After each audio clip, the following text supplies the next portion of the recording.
big hello and a very warm welcome to Brand Equity with me, Sonali Krishna. As you can see, we're at Goafest 2024, but with a twist. This year, we're in Bombay at Powai, and we're hosting Goafest 2024 from here. But we promised to keep the conversation as exciting if this was hosted in Goa. With that, of course, I have a heavyweight panel, and the conversation today is, in AI, we trust a little too much.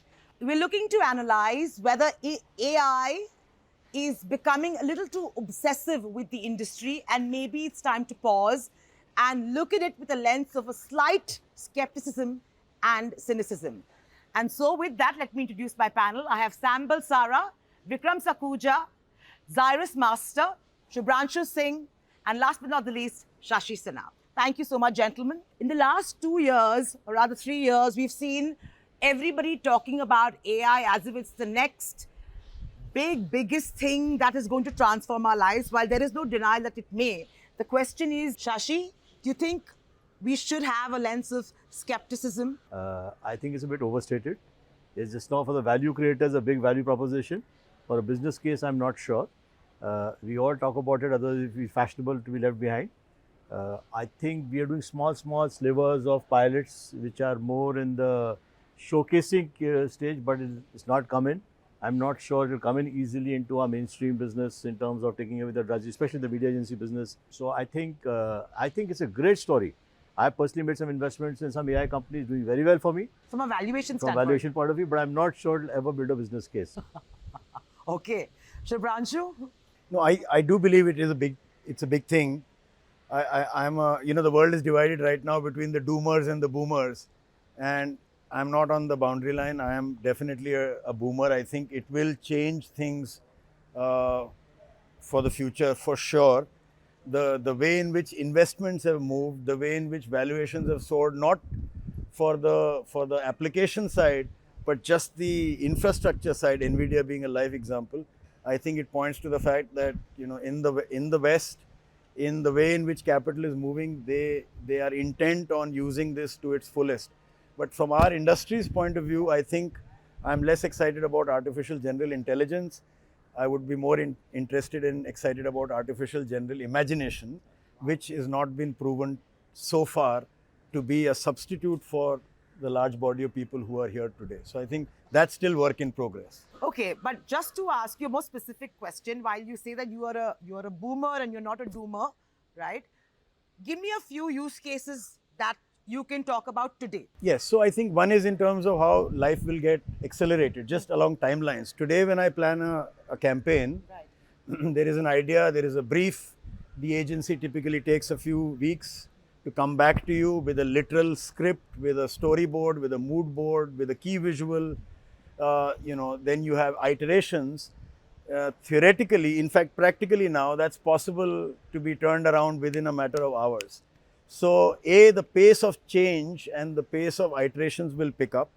Second is the interesting thing about large language models in general, ChatGPT has it, Bard has it, Llama, is how it trains itself. So, it is dynamic and unstable, and that's the beauty of it.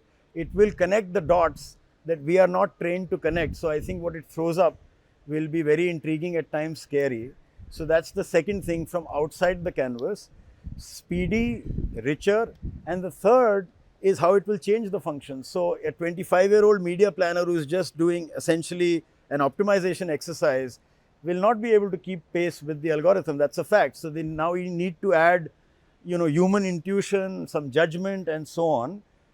Just the way email and WhatsApp and phones changed the client servicing world forever. So it's acceleration, it's richness, and it's also mutation.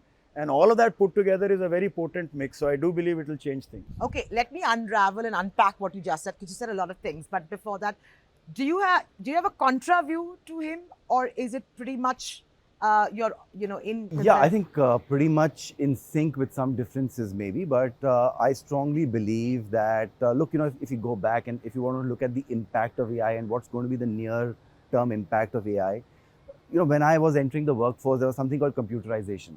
And there were two ways about that. Will it take away jobs? What will it do? And then as we look in hindsight and see what's happened, we've seen how it's helped us grow, how it's helped us be more effective. And to that extent, the big difference that I see, today we have capability to collect large amounts of data. And then we have now capability to process that large amounts of data. The question is, what are we going to do with it? Are we going to do it to help us do something better? A use case that you asked, for example, we run a lot of lower funnel campaigns. So we have 1,000 SKUs which need to optimize themselves over 100 keywords. We're talking about 100,000 campaigns in real time. No human being, irrespective of what his IQ is, what his intelligence is, can do it, which means that they're inefficient. But if you were to get in AI tools, you can actually make them efficient, you can make them effective, and therefore drive more value out of what you're doing, which is pretty much what computerization helped us do 30 years ago, right? So to that extent, that's what I see as the first use case. Okay. Look, when computerization came, it was very clunky. I mean, let's think of the first computer that you and I saw, at least I, right? And compared to what it is today, it was very clunky. And therefore, I see, yes, some of the use cases will be broken. It is not going to be as smooth. It'll be in parts, but it's a matter of time. It's a matter of time how it's going to improve the efficiency of the human brain. Okay, and the larger topic being that, do you think we're kind of being obsessive about it without? I think we need to be obsessive about it. You need to be obsessive. Yes, I think if you have to ride change, you have to be obsessive about it. You have to be paranoid. Otherwise, it just overtakes you and you get away. I go back to my example. People who became first computer literates and who became good at computers, then kind of did really well. Similarly, I think it's a time when there is a change that's happening. Unless we are obsessive about it, if we were to discount it, if we were to look at its clunky use cases and say, hey, this is not going to make a difference, then I think we'll get left behind. So my advice to everybody would be to obsess about it, to think about it, and see what they can do to upskill themselves to utilize the technology better. Fair enough. Vikram, I mean, given the fact that, a lot has been talked about, media agencies' impact thanks to AI, right? And a lot of media planners who currently do things manually being replaced by AI. Do you see merit in that? And what are the kind of banes that you see in this process? For starters, AI has been around for a while. Predictive AI is the way, whether it's prescriptive text or whatever, we've all seen for a while. That's all AI. In the media scheme of things, in the old days, not even old days, even now, we used to do market mix modelings using multivariate techniques, the very statistical way, where a few people would have to maybe build 2 or 3 models in a day max. They would explain interplay between variables better, but that's all you could do. Now with a AI ML-led kind of thing, you can do 10,000 in an hour and you can get actually a prediction. So now you might lose out the interplay, but now your accuracy of predicting becomes a whole lot better. And you can do it on the fly. Now, this is, what I'm talking about is not like rocket science, or it's stuff which is happening. It's been there for some time. So it's already there. The important point to my mind is, and I'll come to your productivity question and bane or whatever, I think it's a tool. And if I completely agree with Zairus, you've got to be obsessive about it, so long you're clear as to what is the tool going to be used for. Now, in our case, I'm not getting into the Gen AI, sexy, creative, all that kind of part. I don't understand that well. In our game of media, it's really allocation, where should we put the money, optimization, how should we extract more out of it, attribution, how are we explaining that what is going to finally doing to the business. If with this key lodestars, if I'm to sort of start thinking, then I'm sure AI can come to help. So if I can find a better allocation method for, say, between markets, how to allocate money across markets, and if AI can help me process reams of data and actually come out with it, it's a breakthrough. So I actually think it's a great tool. You just got to be clear as to what is the tool solving. And has that clarity come in? It's coming. As we're speaking, it's coming. It's coming. So, I mean, I give you one example where on analytics, it's already here and now. It's here. It's already there. We do very few stats-based things. Most of it is AI/ML-based things. So I have a question for you, Sam and Shashi. From a media agency standpoint, right? If, let's say, the maximum grunge work for a media agency, 60-70% of the unsexy work is taken over by AI, right? So then you will deploy it as Madison. You will deploy it as, IPG and Lodestar. Somebody else, Group M will deploy that. What is your uniqueness?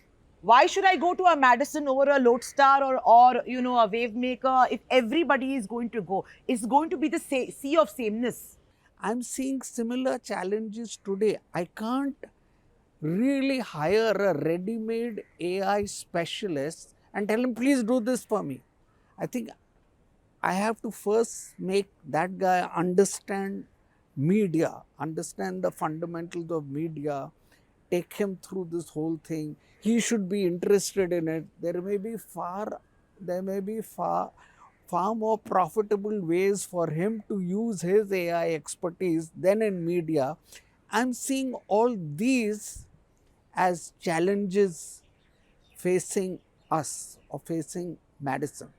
I have tried to talk about it. It's not that we have not been doing it for the last 1 year, met some so-called AI experts. But as I'm seeing it, our challenge will be, why should he join Madison? He has got so many other opportunities for him. Why should he break his head understanding my issues, problems, processes, which may take him a long time? In my mind, I'm seeing all these as the challenges for Madison. It's not AI per se. From whatever little I have understood, I think it's fantastic. It can do a lot for Madison. And it does not mean really that, we're going to lay off people or anything like that. We are growing, our industry is growing. We think the media industry will grow at 10 to 15% over the next few years. Your good friend Martin Sorrell doesn't think so. Different times, different circumstances, different geographies. You agree that yeah. I have a different take. So you see, this is a bit of a context. This is one of the most fragmented markets in the world. If you apply purchasing power parity, you won't find, it's very fragmented. And consequently today in India, unlike a lot of Western markets, there's premium on scale and operational efficiency. So if I may be candid, and that's my style, I started that way, and I'm saying everything in the context, So today the Group M's, the Madisons, the IPGs of the world get an entry in, not only because of the competence and the skills we bring, also because of the operational scale we bring. Yeah, and that's a very big advantage, because end of the day, many large clients, today say all that is fine, whatever strategy you're telling us is fine, finally your ability to make it happen. And if I dare say, almost 60-70% emphasis finally comes to that, your scale, for buying reasons and even for your throughputing reasons. I think if these changes happen, AI or otherwise, and to answer your pristine pure question, then there'll be democratization happening. Then today, if you see, I guess the top 5 or top 6 media networks, and I'm talking about media agency, I'm not going to the creative space, the top 6 networks probably control 70% of the organized business, maybe more, on television, maybe 90%. There'll be a huge amount of democratization, because all those tools, techniques, processes will be available off the shelf or custom made for you.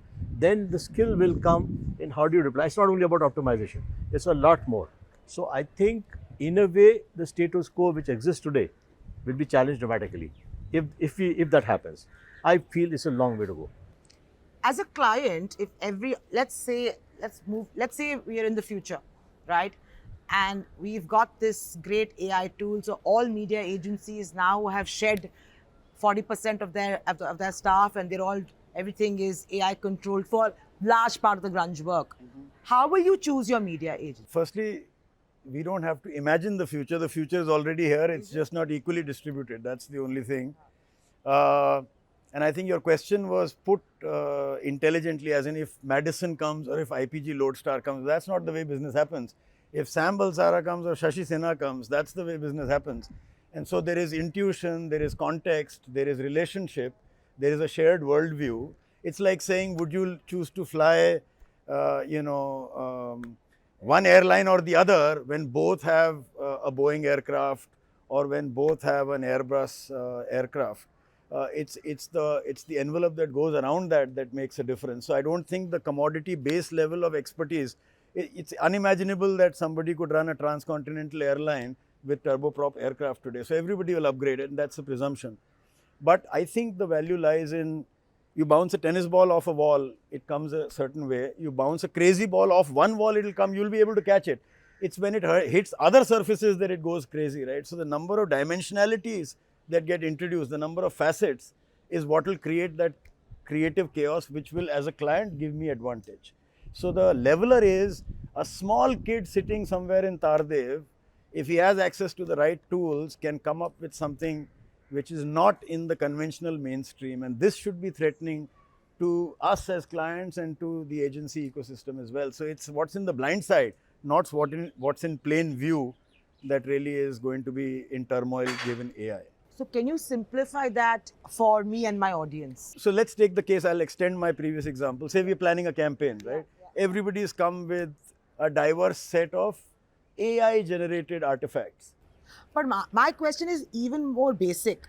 I am saying, can the result of, let's say, IPG versus Madison be that different? Yes, it can be different. It can be different in exactly the same way you take a home loan. When you know broadly the rate of interest is the same, you know the tenure linked payout is the same, you choose one bank over the other because you like the person, you buy the person before you buy the loan, you have trust, you have 100 other relationships plugged in.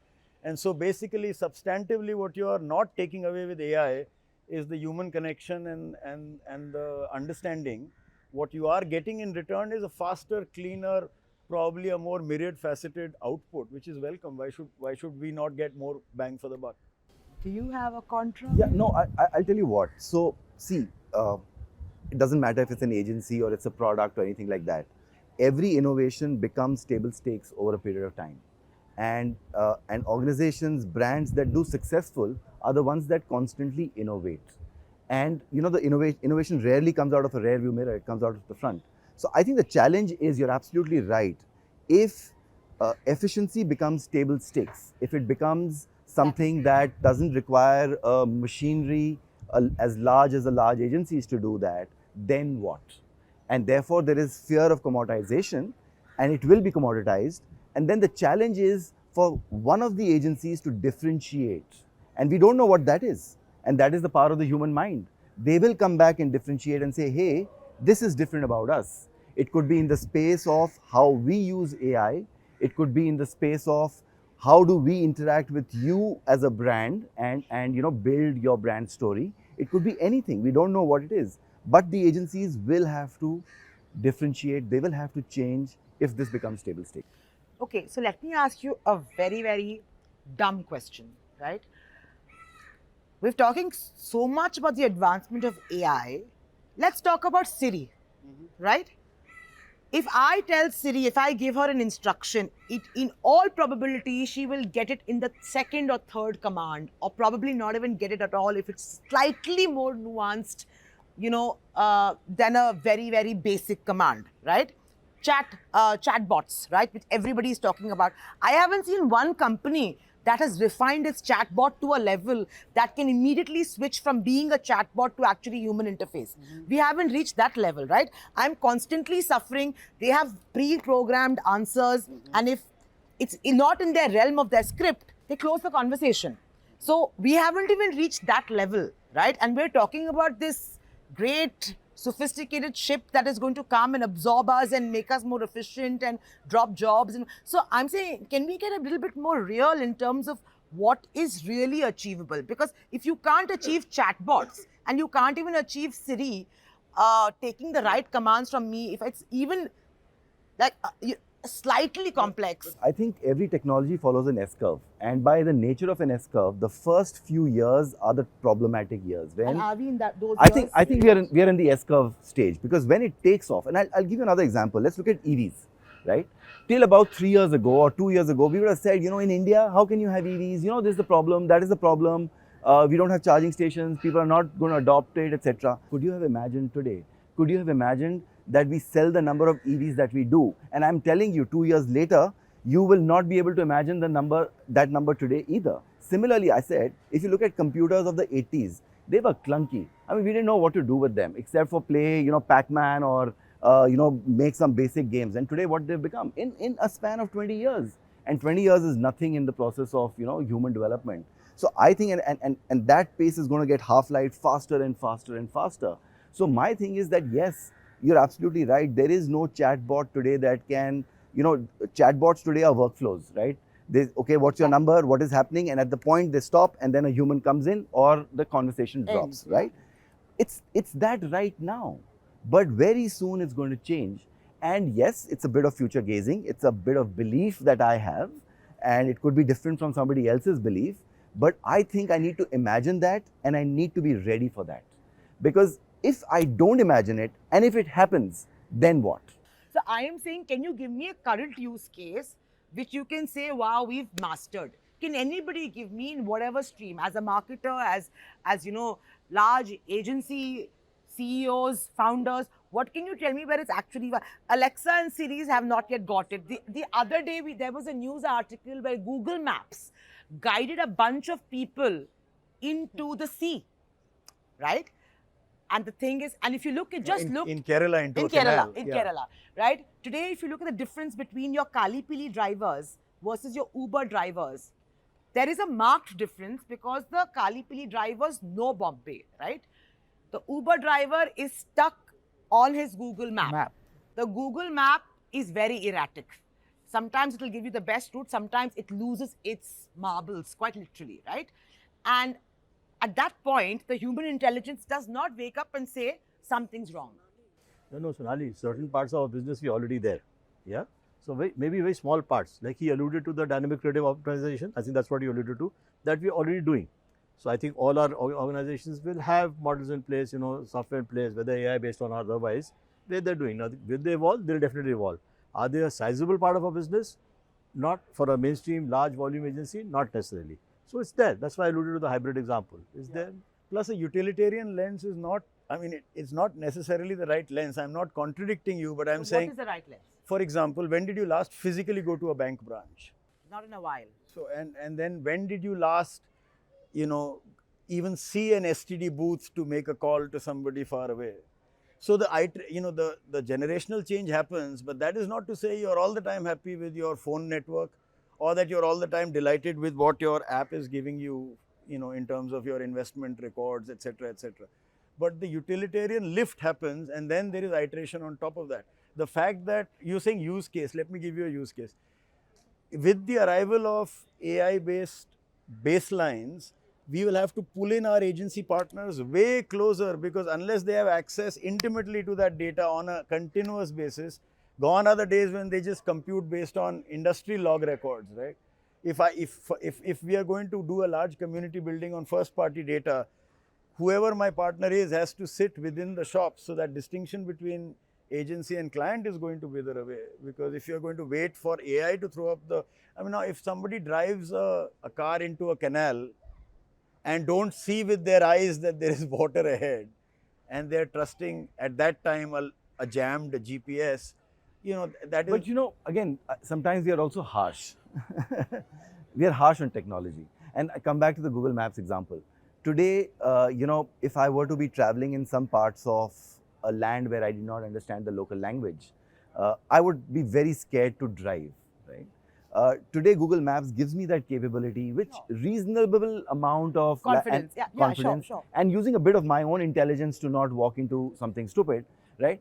It does that. I think that's what technology has done for us. It has been, it's been able to expand our horizon. Today, I can go to any part of the world, I can drive. I think that's a great example of what technology has helped us do. I could have never done that. Translate, for example, let's look at translate. Reasonable translation. Of course, you don't get it as, sometimes it's transliteration, etc. But you can walk into any place, and if there is something written in a language that's not known to you, you could actually understand, right? You can talk to people. So these are some use cases which are, I wouldn't say they're elegant to the T, but they're pretty functional. Sure. And I think that's what I'm trying to say again and again, that we will move to elegance over a period of time, but we will begin with functional use cases. We will get more functional, and as we get better and better at it, unless, for example, we go back to your chatbot example. If today we say chatbots are just doing workflow for us, and so I'm not interested, I will not adopt it, I will not work on it, then we will stay where we are.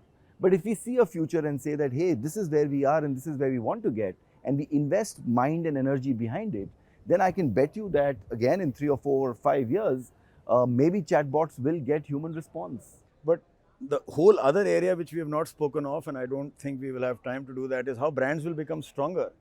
Because now that anybody can produce in no time and at very little cost something as appealing or alluring as what the brands were doing, and in fact may even be identical, the whole role of intellectual property protection and technologies that authentically watermark. So it's not actually what you are saying, because anybody else can copy that, but who is saying it that is more important in the future. And that's another flattening out which the agency ecosystem will have to grapple with. Unless they are bonded really deeply with the client, anybody can produce passable quality of material in no time at all. And in fact, But we're seeing that anyway with the influencers, right? Some of your largest influencers are absolutely mediocre content, right? But it's flying. yeah, but the thing is, the most cur of the medios are also having a large following, right? It's not, you see, we confuse fame with competence. I mean, how many of the last 5 years Nobel laureates in any discipline can you name? But do you know Kim Kardashian? Yeah, so that's the whole, so basically that's the way the internet is being scraped, right? That's a cutaway to Saurav Ganguly. So, Unfair. so I mean, I think we should obsess about it. I think it's a huge phenomenon. I think the West, and I'm just saying West because we are a part of the English-speaking world in the creative and media world as well. I think they've decided, they have their heart set on it. The metaverse may have been a bit of a misfire, but this one, I think they are in hook, line and sinker. So I do believe we should be obsessing about it and be prepared, as Iris was saying. On that note, thank you so much, gentlemen, for that very candid conversation. I think we can safely say we have a long road to go, but we must be prepared. And keep the faith. And keep the faith, yeah. But, one must allow for some skepticism. But thank you so much.